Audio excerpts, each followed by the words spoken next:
Hello guys, কাল সন্ধ্যাবেলা দেখো চলে গিয়েছিলাম হঠাৎ করে হেলেঞ্চা। তাড়াতাড়ি গুছিয়ে বেরিয়ে পড়লাম হেলেঞ্চাতে। হেলেঞ্চা যেতে আমার 30 মিনিট সময় লাগবে। যখন হেলেঞ্চা বেরোলাম তখন বাজে প্রায় 6টা। আমার পৌঁছাতে পৌঁছাতে 6:30 বেজে গিয়েছিল এবং লাস্ট অটো ছিল প্রায় 7টার দিকে। দেখো তারপরে চলে গেলাম গ্রোসারি দোকানে।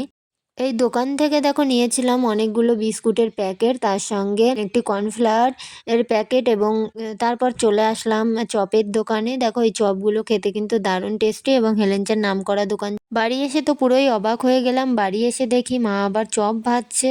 এটা ছিল আলুর চপ। তার জন্য দেখো ব্যাটার তৈরি করে নিয়ে আলুগুলোকে ভালো করে গোল করে এবং লেচি কেটে দিয়ে তার মধ্যে ব্যাটারটি দিয়ে দেখো চপগুলো ভেজে নিল।